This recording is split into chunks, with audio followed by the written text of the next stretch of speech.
ଆଜିର ବେପାର ଗପ 2କୁ ଆପଣମାନଙ୍କୁ ସ୍ୱାଗତ। ଆଜି ଦୁଇଟା ଜିନିଷ ଆଲୋଚନା କରିବା। ବେପାରରେ ଅପରେଟିଂ ପ୍ରଫିଟ୍ କ'ଣ ଆଉ ନେଟ୍ ପ୍ରଫିଟ୍ କ'ଣ। ନା ଅପରେଟିଂ ପ୍ରଫିଟ୍ ମାନେ ଗ୍ରସ୍ ପ୍ରଫିଟ୍, ମୋଟାମୋଟି ଲାଭ ଯେଉଁଟା ସେଇଟା ହେଉଛି ଅପରେଟିଂ ପ୍ରଫିଟ୍। ଏହା କେବଳ ଡାଇରେକ୍ଟ ଇନକମ୍ ଓ ଡାଇରେକ୍ଟ ଏକ୍ସପେଣ୍ଡିଚରକୁ କନସିଡର କରେ।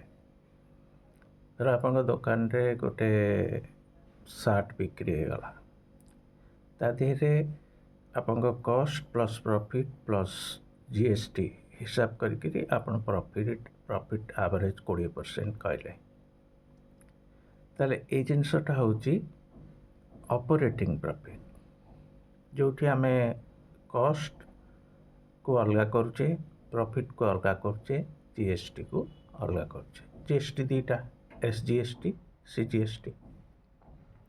ତାହେଲେ ଏଇ ଯେଉଁ ପ୍ରଫିଟ୍ ବାହାରିଲା, ଏଥିରେ ଇନଡାଇରେକ୍ଟ ଏକ୍ସପେଣ୍ଡିଚର ଇନକ୍ଲୁଡ୍ ନଥାଏ। ଏଟାକୁ ଗ୍ରସ୍ ପ୍ରଫିଟ୍ କହନ୍ତି, ଯେଉଁଟାକୁ ଅପରେଟିଂ ପ୍ରଫିଟ୍ କହନ୍ତି। ତେଣୁ ଅପରେଟିଂ ପ୍ରଫିଟ୍ ଆଉ ନେଟ୍ ପ୍ରଫିଟ୍ ଦୁଇଟା ଭିନ୍ନ ଜିନିଷ। ଆମେ ହଠାତ୍ ପଶି ଯାଉଛେ ଗୋଟେ ଜାଗାରେ, ଦେଖୁଛେ ସେ ବିଲ୍ ଗୁଡ଼ାକ ଦେଖୁଛେ, ସେ ବିଲ୍ ଗୁଡ଼ାକରେ ଯେଉଁ ପ୍ରଫିଟ୍ ଅଛି ସେ ନେଟ୍ ପ୍ରଫିଟ୍ ନୁହେଁ। ତ ନେଟ୍ ପ୍ରଫିଟ୍ ଆମର କେମିତି ବାହାରୁଛି ନା ଅପରେଟିଂ ପ୍ରଫିଟ୍ରୁ ଆମେ ଦୈନନ୍ଦିନ ଖର୍ଚ୍ଚ ଯାହା କରୁଛେ, ଯେଉଁଟା ଇନଡାଇରେକ୍ଟ ଏକ୍ସପେଣ୍ଡିଚର, ତାକୁ କାଟିକିରି ନେଉଛେ, ବାଦ ଦେଉଛେ।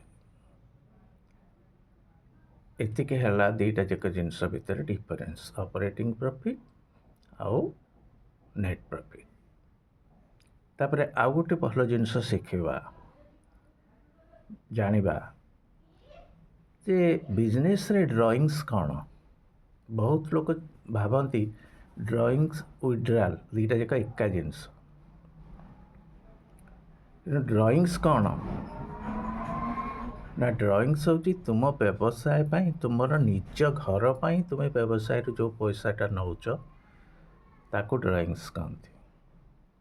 ୱିଥଡ୍ରାଲ୍ ମାନେ ତୁମେ ଡାଇରେକ୍ଟ କଲ, ୱିଥଡ୍ରାଲ୍ କଲ, ଚେକ୍ ୱିଥଡ୍ରାଲ୍ କଲ, ବ୍ୟାଙ୍କରୁ ପଇସା କାଢ଼ିଲ, ତା ଦେହରେ ଜିନିଷ କିଣିଲ, ପୁଣି ଆଣିକି ବ୍ୟବସାୟ ଭିତରେ ପୁରେଇଲ, ବାକି ସୁଝିଲ, ସିଏ ଅଲଗା ଜିନିଷ। ତ ଆମର କହିବା କଥା ୱିଥଡ୍ରାଲ୍ ଆଉ ଡ୍ରଇଂସ୍ ଦୁଇଟା ଯାକ ଏକା ଜିନିଷ ନୁହେଁ। ଡ୍ରଇଂସ୍ ମାନେ ବେପାରରେ ବ୍ୟବସାୟୀ ନିଜ ଘର ଖର୍ଚ୍ଚ କରିବାକୁ ଯେଉଁ ପଇସାଟା ଉଠାଉଛି ସେଇଟା ହେଉଛି ଡ୍ରଇଂସ୍।